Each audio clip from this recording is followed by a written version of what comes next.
आनंदी, क्या कहूँ, ये मेरे भाग्य का फेर है।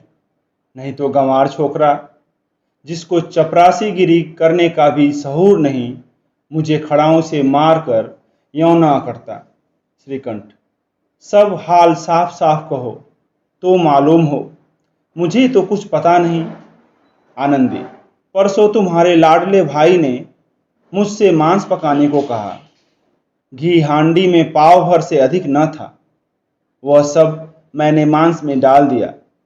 जब खाने बैठा तो कहने लगा, दाल में घी क्यों नहीं है। बस इसी पर मेरे मैके को बुरा भला कहने लगा। मुझसे न रहा गया। मैंने कहा कि वहाँ इतना घी तो नाई कहाँ खा जाते हैं और किसी को जान भी नहीं पड़ता। बस इतनी सी बात पर इस अन्यायी ने मुझ पर खड़ाऊ फेंक मारी। यदि हाथ से न रोक लूं तो सिर फट जाए। उसी से पूछो, मैंने जो कुछ कहा है वह सच है या झूठ। श्रीकंठ की आंखें लाल हो गई। बोले, यहाँ तक हो गया इस छोकरे का यह साहस। आनंदी स्त्रियों के स्वभावानुसार रोने लगी, क्योंकि आंसू उनकी पलकों पर रहते हैं। श्रीकंठ बड़े धैर्यवान और शांति पुरुष थे। उन्हें कदाचित ही कभी क्रोध आता था। स्त्रियों के आंसू पुरुष की क्रोधाग्नि भड़काने में तेल का काम करते हैं। रात भर करवटें बदलते रहे। उद्विग्नता के कारण पलक तक नहीं झपकी। प्रातःकाल अपने बाप के पास जाकर बोले, दादा, अब इस घर में मेरा निर्वाह न होगा। इस तरह की विद्रोहपूर्ण बातें कहने पर श्रीकंठ ने कितनी ही बार अपने कई मित्रों को आड़े हाथों लिया था, परंतु दुर्भाग्य, आज उन्हें स्वयं वे ही बातें अपने मुंह से कहनी पड़ी। दूसरों को उपदेश देना भी कितना सहज है। बेनी माधव सिंह घबरा उठे और बोले, क्यों? श्रीकंठ, इसलिए कि मुझे भी अपनी मान प्रतिष्ठा का कुछ विचार है। आपके घर में अब अन्याय और हठ का प्रकोप हो रहा है। जिनको बड़ों का आदर सम्मान करना चाहिए वे उनके सिर चढ़ते हैं।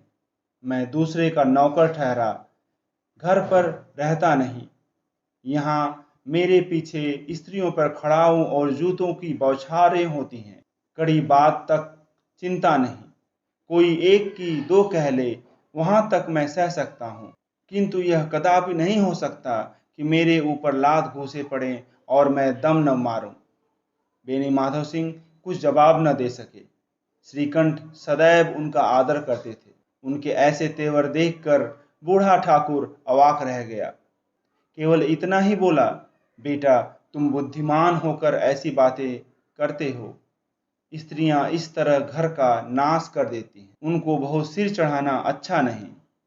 श्रीकंठ, इतना मैं जानता हूँ, आपके आशीर्वाद से ऐसा मूर्ख नहीं हूँ। आप स्वयं जानते हैं कि मेरे ही समझाने बुझाने से इसी गांव में कई घर संभल गए, पर जिस स्त्री का मान प्रतिष्ठा का ईश्वर के दरबार में उत्तरदाता हूँ, उसके प्रति ऐसा घोर अन्याय और पशुवत व्यवहार मुझे असह्य है। आप सच मानिए, मेरे लिए यही कुछ कम नहीं कि लाल बिहारी को कुछ दंड नहीं होता है।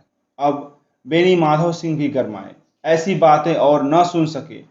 बोले, लाल बिहारी तुम्हारा भाई है, उससे जब कभी भूल चूक हो उसके कान पकड़ो। लेकिन श्रीकंठ, लाल बिहारी को मैं अब अपना भाई नहीं समझता। बेनी माधव सिंह, स्त्री के पीछे? श्रीकंठ, जी नहीं, उसकी क्रूरता और अविवेक का कारण। दोनों कुछ देर चुप रहे। ठाकुर साहब लड़के का क्रोध शांत कराना चाहते थे, लेकिन यह नहीं स्वीकार करना चाहते थे कि लाल बिहारी ने कोई अनुचित काम किया है। इसी बीच में गांव के और कई सज्जन हुक्के सीलम के बहाने वहां आ बैठे। कई स्त्रियों ने जब यह सुना कि श्रीकंठ पत्नी के पीछे पिता से लड़ने को तैयार है, तो उन्हें बड़ा हर्ष हुआ। दोनों पक्षों की मधुर वाणियां सुनने के लिए उनकी आत्माएं तिलमिलाने लगी। गांव में कुछ ऐसे कुटिल मनुष्य भी थे जो इस कुल की नीतिपूर्ण गति पर मन ही मन जलते थे। वे कहा करते थे, श्रीकंठ अपने बाप से दबता है, इसलिए वह दब्बू है। उसने विद्या पढ़ी, इसलिए वह किताबों का कीड़ा है। बेनी माधव सिंह उसकी सलाह के बिना कोई काम नहीं करते। यह उनकी मूर्खता है। इन महानुभावों की शुभकामनाएं आज पूरी होती दिखाई दी।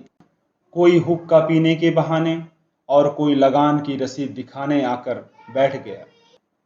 बेनी माधव सिंह पुराने आदमी थे, इन भावों को ताड़ गए। उन्होंने निश्चय किया, चाहे कुछ भी हो जाए, इन द्रोहियों को ताली बजाने का अवसर न दूंगा।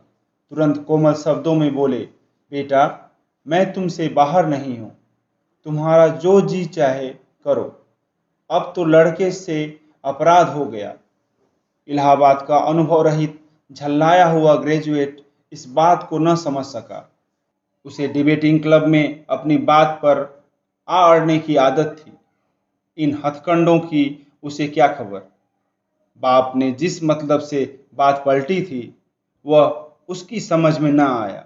बोला, लाल बिहारी के साथ अब इस घर में मैं नहीं रह सकता।